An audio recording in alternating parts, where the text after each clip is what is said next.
درود با شما دوستان گرامی مخلصان بازی فوتبال. اینک دور 21 چمپیونات مملکت است و گروه جدی ما در ورزشگاه اسپارتاک شهر خوجند قرار دارد و امروز خوجند در این میدان کوکتاش نوحه رودکی را قبول کرده است. ما و شما امروز شاهد یک بازی نهایت زیبا خواهیم شد که دسته ها در این میدان نشان خواهند داد.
همین طریق سرود ملی تاجیکستان هم صدا داد و دو دسته که در چمپیونات مملکت هم در گذشته خوب بازی می‌کردند و امروز هرچند اونقدر جای کوکتاش ناموافق است به هر نوع فوتبالبازان دسته خوجند از جای دوم چمپیونات مملکت با این بازی آمدند و از اون دسته که پس از اونهاست بیشتر از 8 امتیاز دارند و باز یک بازی کم گذراندند و با همچنین خوجند را در همین مقام دومی که هم سالت جای این دسته است میبینیم، ولی خوجند میتواند که بازی زیبا نشان دهد و مخلصانش را شاد گرداند. با همین مقصد هم امروز ما گزارش خود را از همین ورزشگاه تهیه میکنیم. بیاید حالا با اینکه دسته ها هم شناس بشویم. عموما دسته های خوجند و کوکتاش حالا مراتبه 12 با هم وا میخورند. خوب بیاید چون دسته خوجند رو میدین از همین حیات ها شروع میکنیم. دروازه‌بان دلیرجان باروتوف است، رقم 1 رقم 73 علیشیر باروتوف، رقم 29 اولیم جان کریموف، 20 سمندر اوچیلوف، 96 فردوس عبدالسلیموف. اینها محافظتگران هستند. احسان بابایف رقم 12، نازیم باباجانوف 13، کرامت‌الله سعیدوف 77، دلیر یادگاروف 18، کامران تورسونوف 28 و دلشاد بازاروف رقم 10 هستند. اینها بازیگرانی هستند که در میدان حضور دارند. سرمربی دسته رستم خوجایف است، محور سلیمانوف به او کمک می‌رساند. هرچی دسته کوکتاش حالا منظور شماست درباره اون نفرانی که در کرسی احتیاطی نشستند هنگام عوض شدنشان یا تغییرات به وجود آمدنش به شما خواهیم گفت.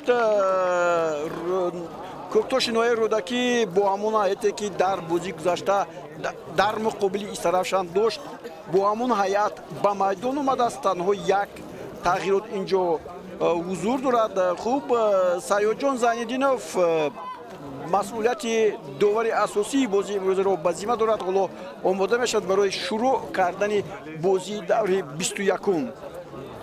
امروز در کوکتاش در دروازه اهل‌الدین حبیب‌الله‌یف است که در بازی گذشته خیلی خوب مهارت نشان داده بود.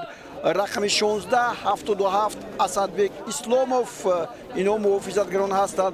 17 احتمجان خلبویف کاپیتان دومی دسته کوکتاش امروز در حیات است و ба ҷои Назаров имрӯз ба майдон омадааст. Рақами 12 Азамҷон Муродов, 10 Собирҷон Хулматов, дар хати миёна Амирҷон Сафаров 11, Бунёд Шодиев 8, Муҳиддин Одилов 7 ва Нодирбек Иброҳимов 63. Якбора бубинед се легионери өзбекистонӣ дар ин ҷо дар хати миёна бозӣ мекунанд. Азизбек Султонов рақами 9 аст дар ҳайати Кӯктош ба ҳайси ҳамлагар ва Насимҷон Маҳамадиев 18, ӯ ҳам ба ҳайси ҳамлагар дар майдон аст. Хуб, тарзи имрӯз мебинем дар ҳайати роҳбарияти дастаи Кӯктоши ноҳияи Рӯдаки мо имрӯз Алиёр Ашуромадовро мебинем ба ҳайси сармураббӣ ва Бӯймуҳаммад Шомуродов ҳамчун сардори даста ба ин бозӣ омадааст ва аз маркази майдон ҳоло футболбозони дастаи Кӯктош бозиро шурӯъ мекунанд. Дар бозии имрӯза масъулият доранд ба ҳайси сардовар гуфтем Саёдҷон Зайниддинов, ба ӯ ёрӣ мерасонад Исмоил Нуралиев ва Фарҳод Куралов. Абдулло Давлатов инҷо довари эҳтиётӣ аст. Насриддин Азизов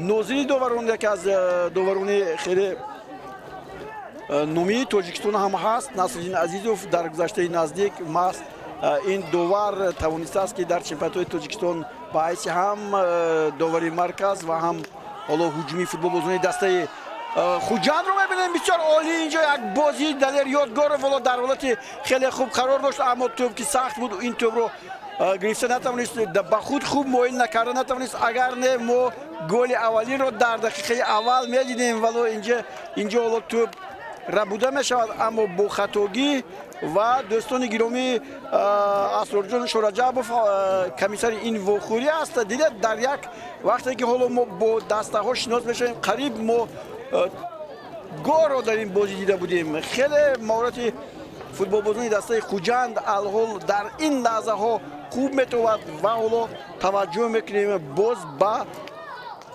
Ёдгоров, Далер Ёдгоров ки дар ин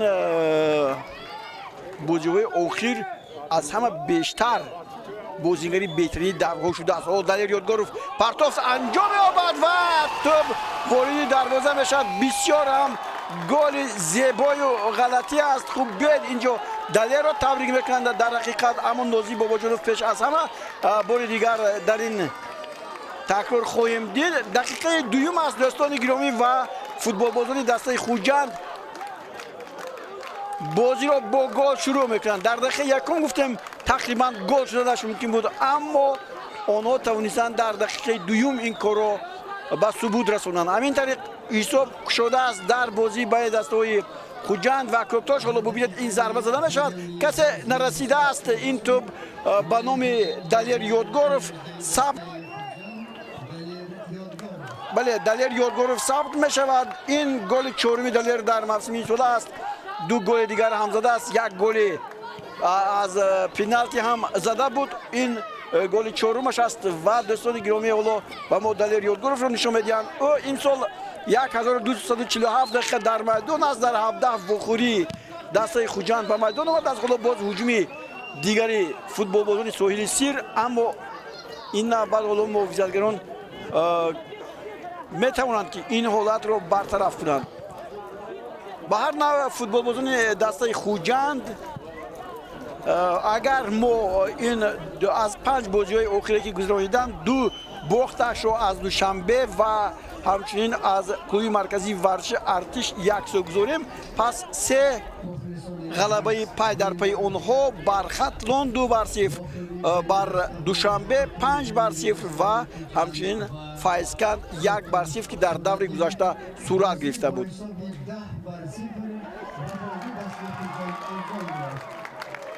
ҳоло бубинед дар бораи ҳайати ҷавонони ин дастаҳо ҳам суҳбат рафт. Бо ҳисоби 10-0 футболбозони дастаи Хуҷанд ба пирӯзӣ ноил шуданд. ҳуҷуми футболбозони дастаи Хуҷанд боз аз сар оғоз мешавад ва ҳоло Комилон Турсунов барои гирифтани ин тӯб ба пеш меравад ва аз пои на ҷо бармегарданд тӯбро муҳофизатгарони дастаи Кӯктош. امروز گفتیم در آن موردی که خوجند در 5 بازی آخر در 3 بازی غلبه کرده است. فوتبال بازون دسته کوکتوش نشان دهنده‌هایشان نیاید بد است اگر استرافشان را در بازی گذشته مغلوب کرده باشند. با حساب 2-1 با دلیر خیلی مایرانه بازی میکرد. یک ارسال تو با میدان نزدیک دروازه بود. اینجا فوتبال بازون نبودند که این توپ رو خوب استفاده برند. حالا هجومی فوتبال بازون دسته کوکتوش است و اینجا محیدین عادلوف اینجا هم یک هجومی بسیار هم تیز و با سرعت با وجود آمد. نادربک ابراهیموف محافظه‌گران آرامانه این توپ رو میگیرند و برمیگردند به مرکز و اینجا ببینید توپ الکی فوتبال بازون دسته خوجند خوبتر توپ رو حالا در اختیار خود دارند. باز یک نازیم باباجانوف بود با سرعت پیش توپ رو با پیش پرتافت، اما امروز اینجا حالا صابرجان خولماتوف توپ رو با دروازه‌بان اهلیدین حبیب‌اللهیف میدهد. بله در حقیقت کوکتوش در 5 بازی آخرین از خطلان با حساب 3-0 مغلوب شد. گفتیم در باره بازی با استرافشان که 2-1 پیروز آمد، از استقلال 7-1 شکست خورد و با استرافشان با یک بازیش رو 2-2 مساوی انجام داد و اینجا حالا کارت اولی زرد نشان داده می شود. حالا سیاد زینالدینوف بله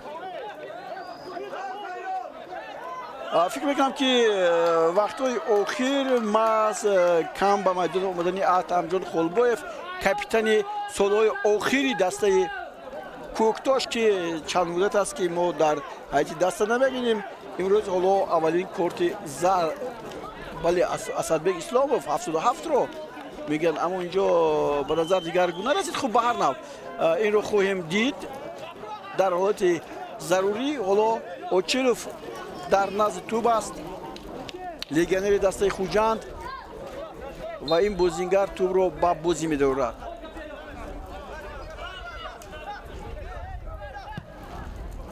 ارسال توپ با پیش خوب فوتبالی دسته خوجند اینجا خوب این توپ رو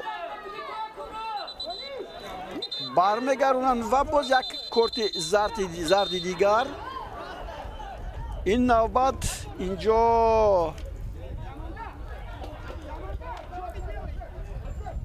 این اولیمجان کریموف است.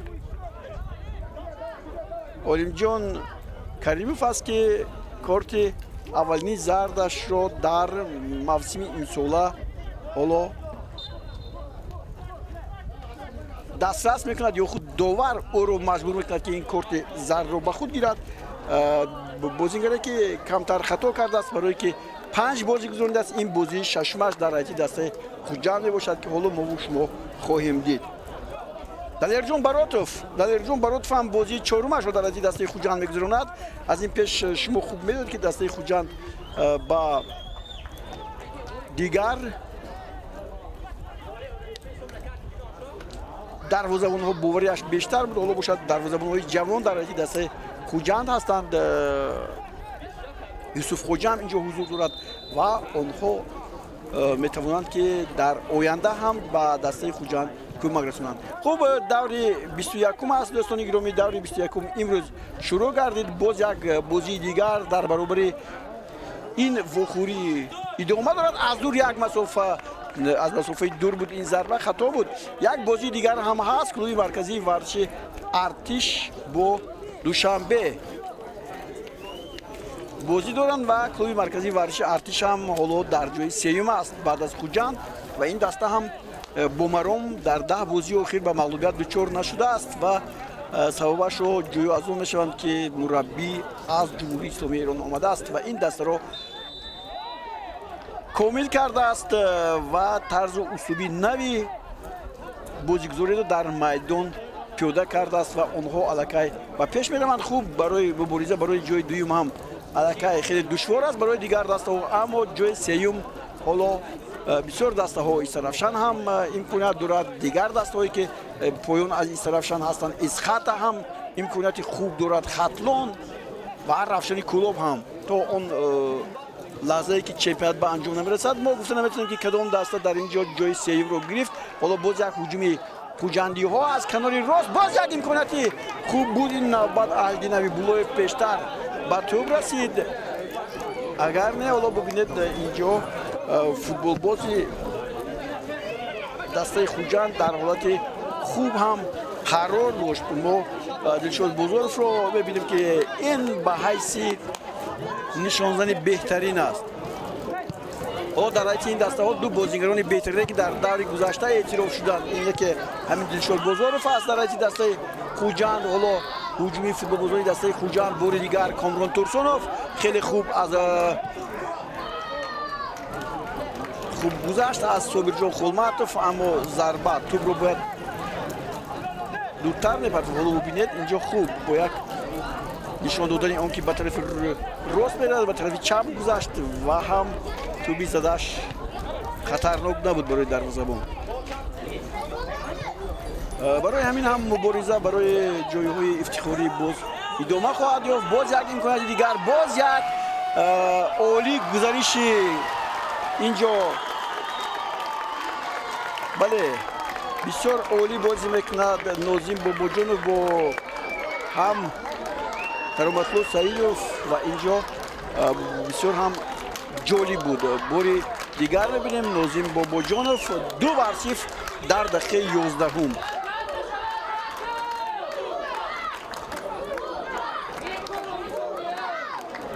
бинед ин бале ин хеле гузариши олӣ буд ва дар ҳақиқат агар Нозим Бобоҷонов ҳам инҷо тӯбро ворид дарвоза намекард, Дилшод Бузоров ҳам наздик буд. ҳолати ғайрибозӣ ҳам инҷо вуҷуд надошт.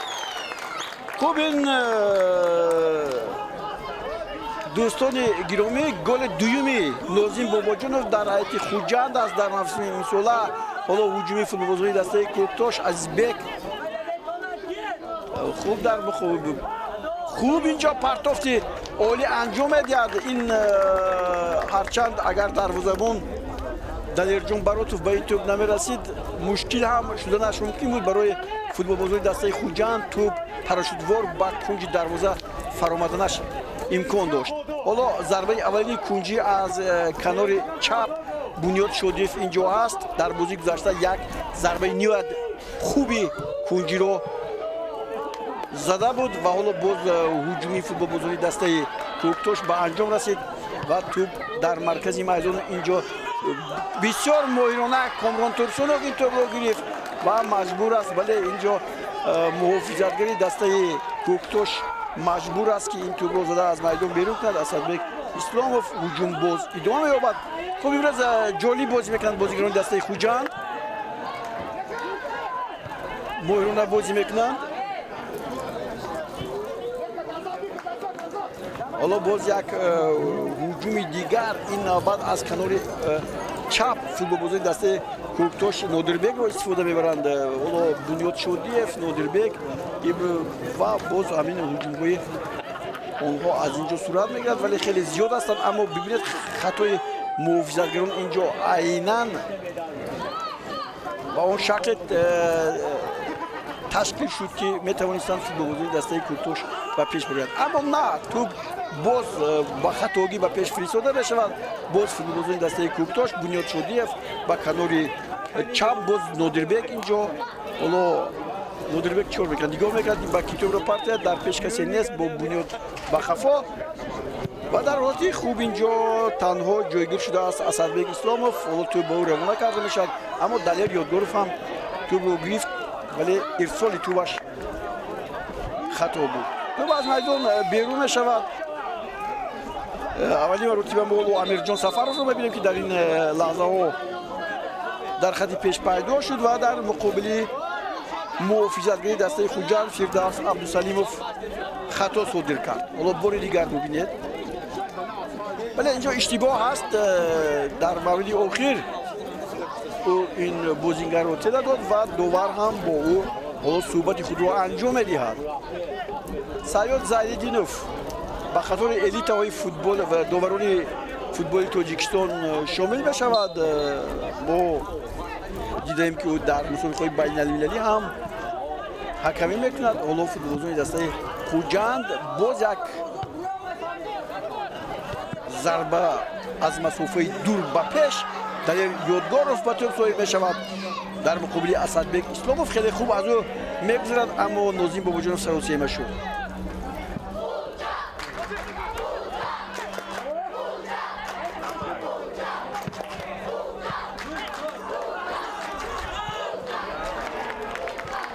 اونجا هم ضربه سخت رو از مسافه دور دیدیم. کرامت‌الله سعیدوف بود این ضربه رو زد. کرامت‌الله سعیدوف هم بازی ششم خود در حیاتی خوجند میگذراند. از دسته رفشان به این دسته اومد. در اون دسته هم 7 بازی گذرانیده بود. حالا هجومی فوتبالبازان دسته کوکتاش عزیزبک، نه این نسیم جان محمدیف است. حالا با سفر رو بازی میکند. ارسالی تو به میدان نزدیک دروازه دروازه‌بان با دشواری تو رو گرفت. خولماتوف هم اینجا حالا حضور دارد. خولماتوف میگذرد و یک پرتوفتی خوبش بود اما دلیرجان باروتوف. این مورد دوم است که دلیرجان باروتوف خوب توپ رو داشته میگیرد. حالا بار دیگر ببینید کامران تورسونوف رو خوب گذاشت اینجا. صابرجان خولماتوف دلیر باز به خفا می رود. اینجا در مقابل او درشت بازی میکند امیرجان سفرов.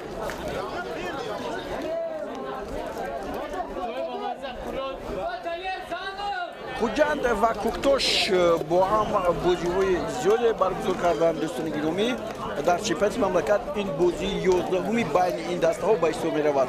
در حالی که حالا ایست در بازی است فردوس عبدالسلیموف.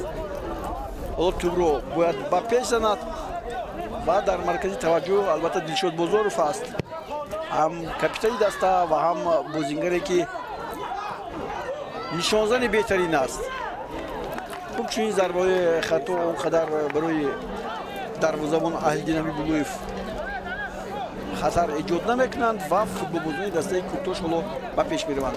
کوکتاش در 10 بازی که در چمپیونات مملکت برگزار کرد با دسته خوجند از این بازی‌ها در 8 وخوری مغلوب شده است که تنها یک وخوری به نفع کوکتاش انجام یافته است و یک بازی دیگر مساوی به پایان رسیده است.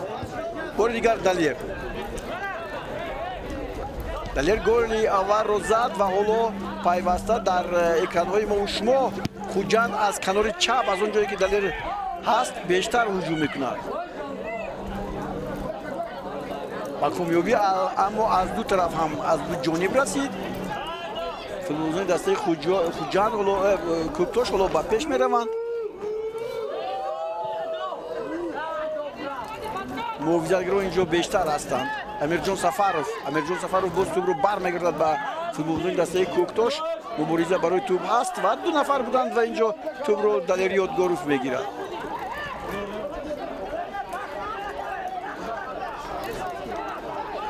و فشار است اینجا دوستان گرامی. ما فشار رو احساس میکنیم از جانب دسته کوکتاش و این باعث به اون گردید که باز توپ از بیگ به بیرون رفت.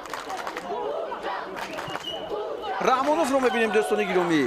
کاپیتان دسته کوکتاش در دوره‌هایی که در لیگ یکم بازی میکرد ما زحمت‌های همین بازیگر بود که در حیاتی دسته کوکتاش بازی میکرد. اون به لیگ اولی رخصت گرفته و حالا در میدان هم امسال خیلی زیاد بازی کرده است. دلشاد بازاروف کاپیتان دسته خوجند اما توپ رو از دست میدهد. نادربک اینجا از او پیش دستی میکرد و این توپ رو با فوتبالبازان دسته کوکتاش برگردانیده بود اما باز یک هجوم دیگر باز یک کامران تورسونوف چیکار گل سوم را میزند.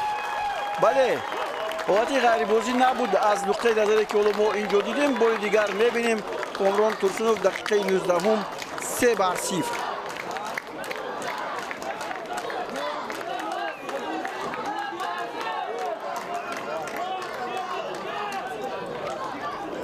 به شروع از همون لحظه حالا تکرار چون می شود ببینیم که چگونه حالت بود. اما بله محافظتگران امروز خوب صد نمیگذارند. نه نبود اینجا حالت نابازی نبود هرچند یک مرتبه دیگر باز از دیگر زاویه هم دیدن امکان دارد. نه با ما تکرار نمیشد و فوتبالبازی دسته کوکتاش اکنون در 20 دقیقه وقت بازی با حساب 3-0 از مرکز شروع کردند و امروز اگر با همین صورت اگر بازی رود ما باز یک نتیجه خیلی بزرگ رو در وخوری به دستای خوجند و کوکتاش خواهیم دید.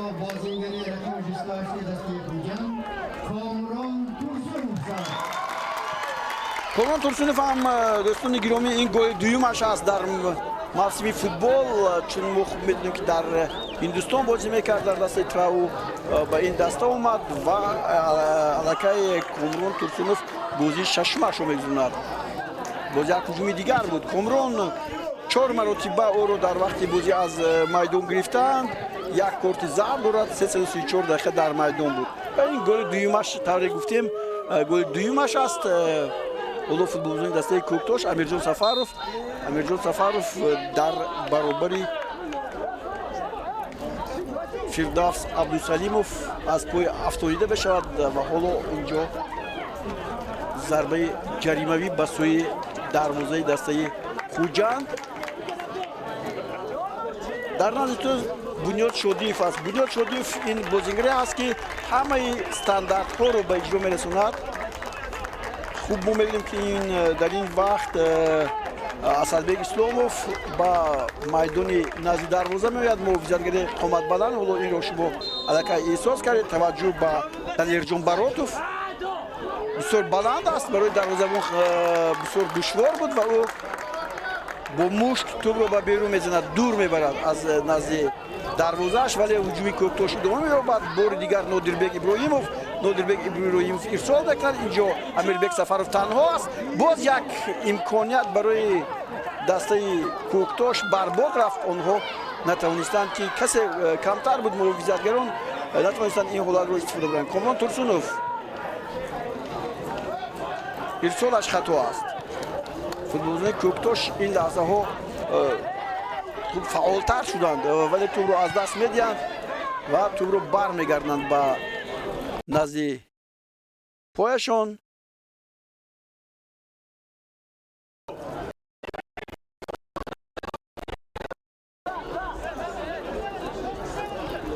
با طرز ببینیم که من ناقصی‌های تکنیکی هم دوستان گرامی وجود دارند. از شما معذرت می‌خواهیم چون این وخوری در ورزشگاه اسپارتاک است و کمی نازکی ها هم هستند که به ما موج اون دسترس نمیگردند، کمتر است. بعضی مانعه ها هم وجود دارند. خوب به هر نحو نگاه نکرده بازی ادامه دارد. دوستان گرامی دقیقه 23 وخوری است و حالا اسدبek اسلاموف لگنر ازبکستانی دسته کوکتاش باز به توپ‌زایی میشود و به پیش خواهد فرستاد.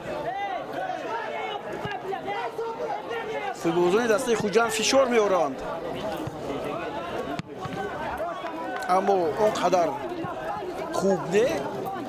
در بازی امساله که کوکتاش با دسته خوجند داشت در میدان خودش با حساب 1-3 مغلوب شد و در همینجا در خوجند در این ورزشگاه اون در 20 سالگی استقلال تاجیکستان برگزار شده بود با حساب 4-0 ظفر یافت. بازی دویمشون گفتیم بازی دویم این دسته ها با حساب 3-1 در نوحه رودکی در ورزشگاه نفتیانی. سال 2020 هم خوجند در شهر خوجند در یگانه بازی که باخته است با حساب 1-2 در همون سال گذشته بود که این هنوز 20 سپتامبر سال 2020 صورت گرفته بود. این یگانه باخت است، یگانه باختی که فوتبالبازان دسته خوجند دچار شدند. اما در جام تاجیکستان هم یک مرتبه فوتبالبازان دسته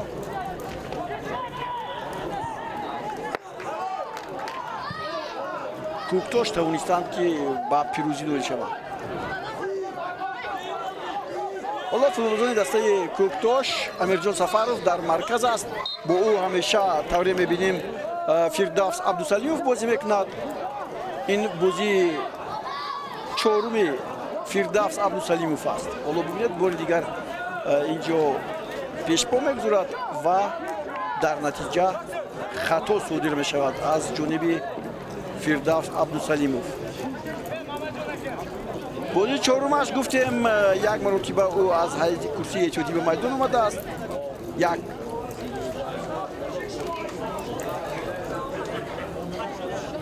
کارت زرد هم دارد. 190 دقیقه در میدان بود. این با همون فردوس عبدالسلیموف فکر کنم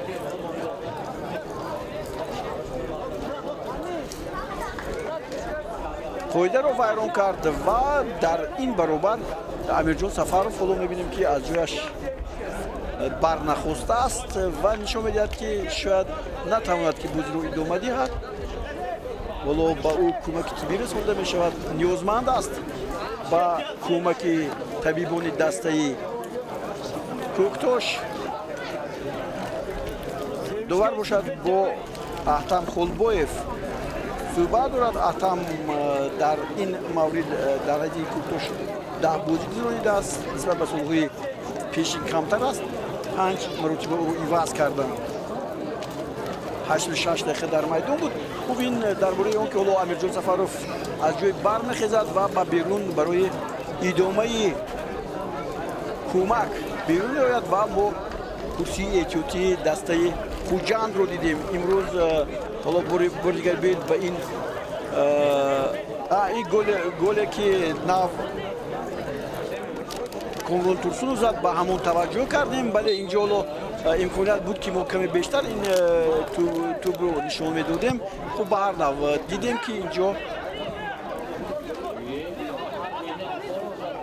گل چگونه صورت گرفته است. حالا باز هجومی فوتبالبازی دسته کوکتاش کاپیتان دسته کوکتاش عزیزبек را زده است. می‌افزونند باز یک ضربه دیگری استانداردی از جانب فوتبالبازان دسته کوکتاش است. فکر می‌کنم که باز بنیاد شادی فولو و پیش می‌رود. خب اینجا من فکر می‌کنم که بازیگری که نوکک در مرکز میدان خطا کرده بود این فردوس عبدالسلیموف شاید کارت زرد بگیرد چون که باز اینجا یک خطایی که ولو صادر شد از جانب او بود.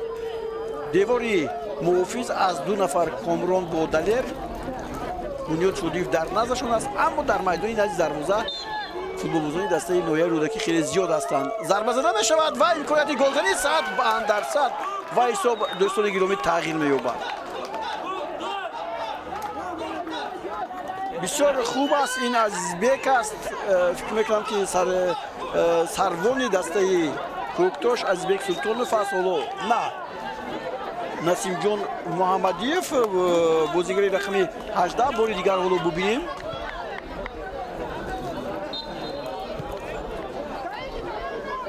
بله نسیم جان است دوستان گرامی. در حقیقت عزیزبek کمی پیشتر بود و با این توپ نرسید. این توپی که حالا زد تغییر حساب کرد. 3-1 بازی سرگال دوستان گرامی. این توپی که حالا زده شد برای نسیم جان محمدیف توپ دویمش است. یک گل در اختیارش داشت. یک مرتبه بازیگری بهترین شده است. در 10 این بازی 11 در حیطه کوکتاش است. حالا هجوم کامران تورسونov باز یک امکانیت گلزنی 100% بود اما طرز می‌بینیم کمی هم سروسیمه شد. اینجا کرامتلو سعیدوف به خفاتر اگر توپ رو می‌پرتافت اونجا 2 نفر بودن برای این توپ رو زدن و محافظتگر اون رو زده از میدان بیرون کرد و ضربه کنجی. حالا ببینید اینجا بله محض کوشش های اعظمجان مرادوف این توپ رو و بیرون زد. خوب اینجا حالا نوبت ضربه کنجی از جانب نازیم باباجانوف. محافظتگران توپ رو برمیگردونند. نادربek توپ از میدان بیرون شد. اما اینجا بحث چیز را دارد که از همین جایی که ما میستیم که دورتر است معلوم بود که تو از مرز میدان به بیرون رفته بود. اونجا بسیار نازیم باباجانوف اشتباه میکند. از نگاه تکنیکی توپ را خواست با نوگی پایش با سوی خود گیرد اما تو ضربهش با محافظتگر اعظمجان مرادوف زد.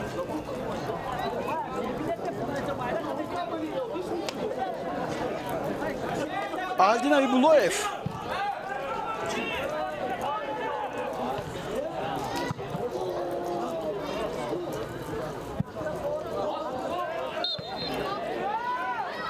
آلدین حبیب‌اللهیف دروازه‌بان دسته کوکتاش این همون فرزند اصلدین حبیب‌اللهیف بهترین دروازه‌بان توجیکستان است که سالهای زیاد در از دسته بخش کورمونت پس در از دسته منتخب توجیکستان هنوز کارنامه‌اش از یاد ما نرفته است.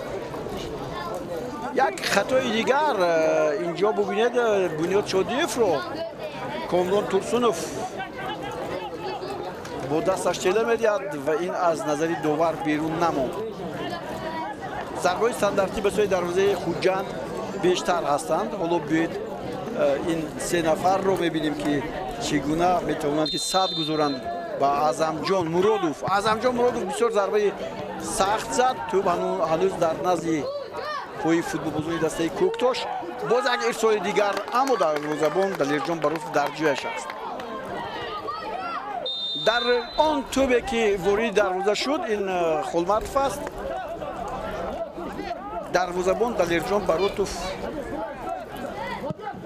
کم عیب دارد چون که توپ خیلی بیرونه ارسال کرده شد و در با نسیمجان محمدیف در حالت روبرو با دروازه خالی بود. حالا باز یک هجوم دیگر، باز یک محیدین این نوبت بسیار هم خوب اینجا توپ رو خواست با نسیمجان محمدیف پرتید. محافظتگران این رو پای بردند.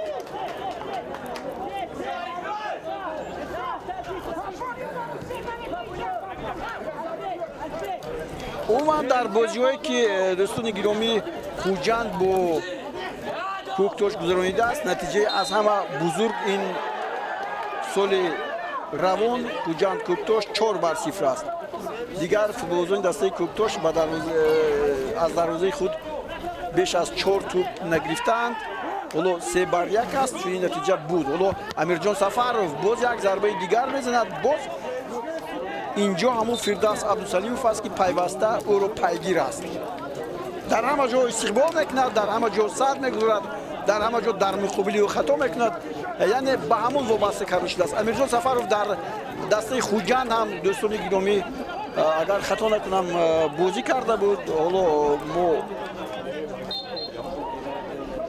از این برخوردار خواهیم شد. حالا بنیاد شادیف ضربه کنجی میزند. باز یک امکانیت برای فوتبالبازان دسته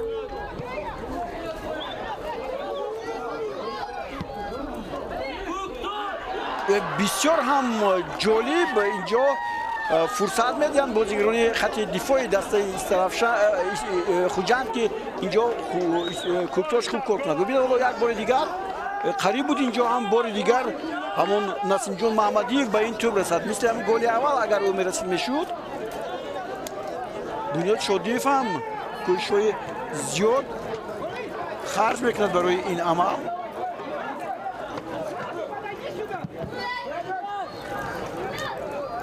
امیرجان سفروف سال 2020 در حیث دسته خوجند بازی کرده بود. 11 بازی گذرانیده است. در حیث این دسته 2 توپ هم زده است. 288 دقیقه در میدان بود. یعنی برای همین هم امیرجان سفروف رو مربی هم خوب میدونه رستم خوجایف. همیشه پیگیری او هستن. اما ببینید امروز نسیمجان محمدیف خیلی خوب بازی کرد و حالا باز توپ رو اینجا با خطا میگیرن چون شتکی داور بلند شد و امیربک سفروف است. باز همان بازیگر رقمی 96 فردوس عبدالسلیموف است و امیرجان سفروف هم فکر میکنم که کارت زرد 3 مرتبه میگه خطا کردی و با تو کارت زرد.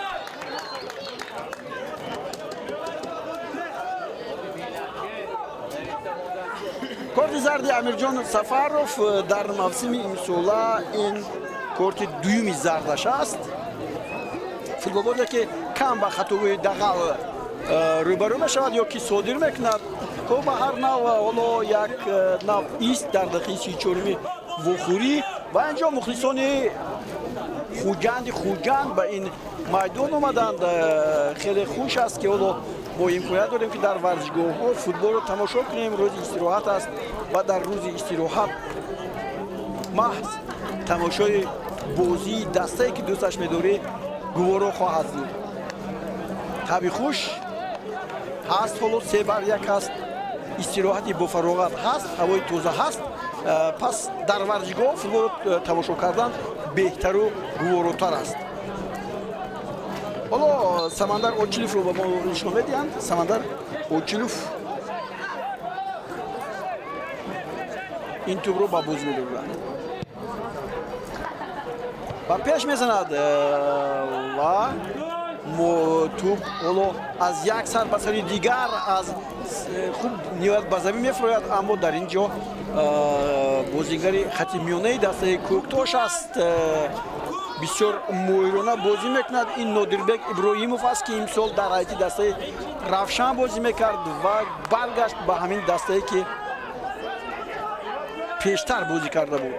ва кӯҳи маркази варзе ҳоло ин бозигар дар экранҳои мо шумо дар ҳайати клуби марказии варзиши Артиш як сол пеш бозӣ кард. сипас ба Равшан гузашт барои дар ҷоми конфедератсияи футболи Осиё кӯмак кардан ва боз баргашт ин навбат ба Кӯктош ва ҳоло дар ҳайати Кӯктош ин бозии ҳаштумаш аст. алҳол гол назадааст. ин умуман як бозигаре буд ки голҳои зиёд мезад дар аввалин омаданаш 3 ё 4 сол пештар. ҳоло боз Дилшод Бозоров як партофти хеле хуб буд, аммо каме сустар. онҷо Комрон Турсунов интизори ҳамин ирсоли тӯб буд. Алдин Айбулоев сахт тӯбро ба пеш мезанад. инҷо мубориза барои тӯб аст. Насимҷон Муҳаммадиев муаллифи ягона голи ҷавобӣ дар ин вохӯрӣ ва тӯбро аз даст медиҳанд. иштибоҳи навбатии хати ҳуҷум ва Комрон Турсунов. Комрон ба пеш ба Далер мепартояд. Далер дар ин ҷо ба тӯб соҳиб мешавад. хуб маҳорати фардии хеле хуб ва суръати баланд дорад. ҳоло хеле хуб ин ҷо дар муқобили боз ҳамон Асадбек Исломов кор мекунад ва тӯбро ба майдони назди дарвоза ҳам партофт, аммо ин ҷо довар мегӯяд тӯб аз майдон берун шудааст ва бояд футболбозони Кӯктош ин ҷо тӯбро ба бозӣ доранд.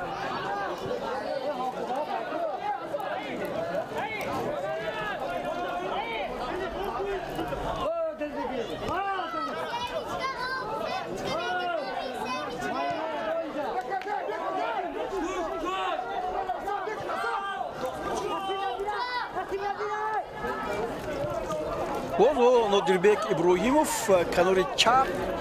ин ҷо футболбозони дастаи Азизбек ҳам ин ҷо дар ҳолати хуб қарор дошт дар майдони назди дарвоза, аммо тӯб ба ӯ нарасид. ҳуҷуми ҷавобии барқвор бо суръати баланд Нозим Бобоҷонов ҳар ду тӯбро аз даст додан бу Далер. Асадбек Исломов бунёд хато мекунад ва ҳуҷуми ҷавобӣ аз ҷониби футболбозони дастаи Хуҷанд. Дилшод Бозоров ҳоло капитан он қадар чашмрас нест дар ин 38 дақиқае ки паси сар шуд. Далер Ёдгоров бисёр олӣ. ана голу мана гол ба қавли Али Шарипов. бисёр голи зебо, бисёр ҳам як кайфияти баланд инсон пайдо мекунад вақте ки чунин голҳоро мебинад. мухлисон шоданд. дақиқаи 39 аст. Далер Ёдгоров бешубҳа ман гуфтанӣ будам ки Далер Ёдгоров ду нафар бозигарон Далер Ёдгоров ва ҳамчунин Фатлулло Фатлуев дар мавсими имсолаи футболи Тоҷикистон чормаротибагӣ бозигари беҳтарини дафт кунанд. ҳоло бубинед ин ҷо хеле хуб тӯб аз муҳофизатгар ба ӯ мерасад ва дарвозабон Ajdin Habibulloyev خیلی پیش رفته بود. احسان بابایف این پسی گلی با او محسوب دونسته می شود.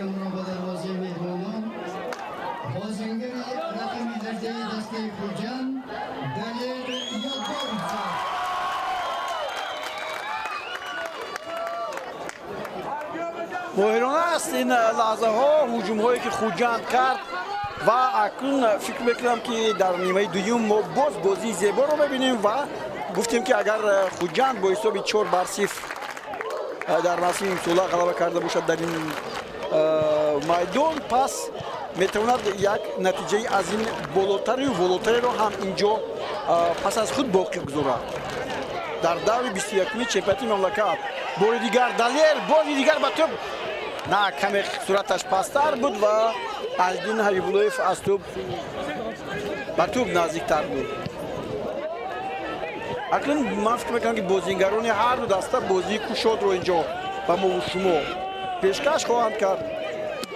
از روی ترتیبی که در میدان هستند هر دو دسته با 4 محافظتگر در اینجا ما میبینیم فوتبال بازی دسته خوجند با 5 محافظتگر در میدان هستند با 3 حمله‌گر و 2 نیم بازیگر خط میانه. اما در رفت بازی چیزی که خودتون میدونید خیلی تغییرات به چشم میرسد. فوتبال بازی دسته کوکتوش هم همین گونه‌ای که من با شما گفتم حالا 4-2 بازی میکنند و در مورد ضروری 3 حمله‌گر پیدا می شود. هم کاپیتان حالا دیگری فوتبال بازی دسته خوجند باز یک گزارش زیبا ارسال توپ خیلی ماهرانه بود اینجا از جانب فردوس عبدالسلیموف ولی محافظتگر اینجا صد داشت. اصلا محافظتگر نمویدین عدیلوف اینجا حالا ببینید مویدین نه اینجا از آنجا مرادوف خیلی خوب صد گذاشت و در نتیجه ضربه کنجی دیگر از کنار چپی میدان است. اینجا همون دلیر یادگاروف است که گل اولینش رو همین گونه از همین کنجی میدان زده بود. حالا ببینید باز همون طوری که دوستان گرامی توپی اول رو زده بود همون گونه زد قریب بود که باز یک گل دیگر رو هم 3 گله خود رو به انجام رسوند. اینجا یعنی 2 توپ زده که و هتریک خود رو اینجا میتونست به ثمر رسوند. بسیار دشوار بود برای دروازه‌بان چون که آفتاب از آنجا هست. حالا نازیم باباجانوف چگونه ارسال میکند؟ 2 ارسال زیبا از جانب دلیر یادگاروف. بهش به این لحظه بهترین بازیگر ما همین دلیر یادگاروف است و حالا نازیم باباجانوف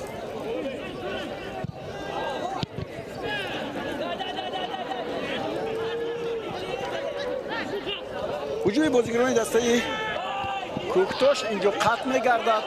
امکانات دیگر برای تورسونوف هم به میلان توپ رو زود با پیش پرتافت ولی کمی به حساب نگرفت که دروازه‌بان هم این کاری که کرد خیلی خوب پای بود. ازبک سلطانوف توپ رو از نزد پایش ماهرانه میگیرند و بازیکنان دسته خوجند آرام هم بازی میکنند ولی به خطاگی رو میدهند. بار دیگر یک خراج و مراج از یک دسته به یک دسته دیگر میگذارد. نازیم باباجانوف او هم خطا میکند و تو بر میگیرد بازیکنان دسته کوکتوش. امیرجان سفرов باشد چی اینجا خطا رو دوباره اعلام میکند. حالا فوتبال بازی دسته کوکتوش از اینجا ضربه میزدند. بنیاد شدیف است اینجا.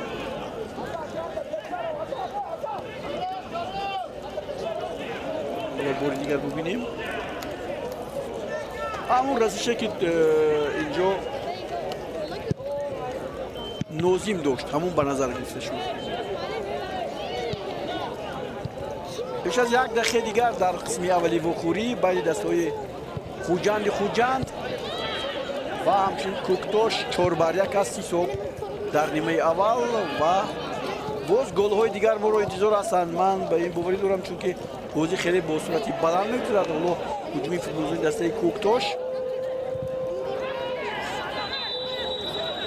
Azbek است اینجا Azbek Sultanov سروان دسته کوکتوش و دوباره خطا اعلام میکند و باز یک ضربه استاندارد دیگر رو ببینید اینجا ولی با دست بازی میکند اینجا محافظتگری صاحبان میدان علیم جان کریموف این بازی ششمی علیم جان کریموف است او یک خودگل هم دارد توپ رو به دروازه دسته خوجان یک مرتبه زده بود 450 دقیقه در میدان پنالتی این حالت در داخلی میدان نزد دروازه بود با دست بازی میکرد اینجا دروازه‌بان حالا دلرجان براتوف با کاپیتان ازبک سلطانوف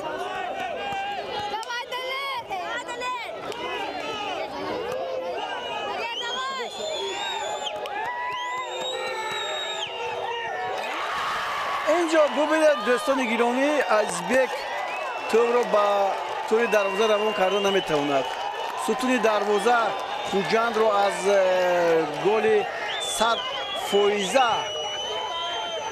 نجات داد هجوم فولوبازان دسته خوجان برقوار است حالا باز یک امکاناتی 100 فویزه گلزنی برای آنها هم پیدا می شود ولی محافظتگر پیشکی سری روی این هجوم رو گرفت و یک نفر حالا در میدان غلیده است اما بازیکنان دسته کوکتوش به هجوم می روند نودربک و توپ الکی با دلرجان باروکس میرسد فکر میکنم این نوبت وقت اساسی بازی به انجام رسیده است و ما شاید یک دقیقه وقت ایلوه شده باشد در این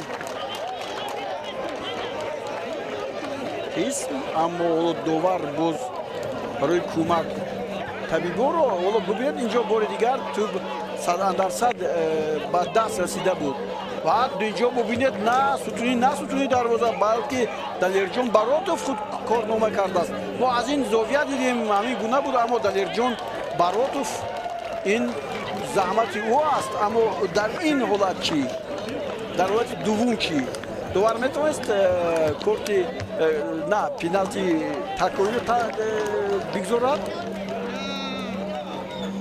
حالتی بحثناک هم هست کمی به هر حال این خیلی که شما دوستان گرامی خوب بدونید در بازی گذشته که ماست کوکتوش بویس رفشان داشت یک توپ از حالت بازی به ویران کردن کویده زده شد اما دوبار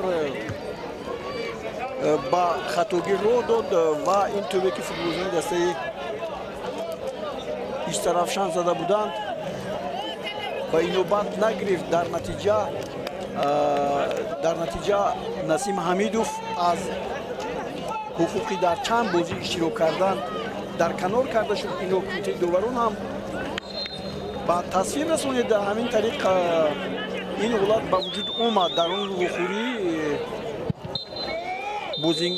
بازیگری که با میدان از بوی اومده بود گل درست داده بود خب اینجا هم دوستان گرامی قسم اولی وخوری به انجام میرسد 4-1 است با تنفس میرویم و بعد تنفس با هم ادامه این بازی رو میبینیم گل های زیاد باز میشوند میتونستیم اینجا حالا باز 6 گل ببینیم یعنی پنالتی رو دلرجان باروتوف که حالا اومده است از قهرمانی کرد و برگردونید با تنفس میرویم ما هم استراحت بکنیم و برمیگردیم به این بازی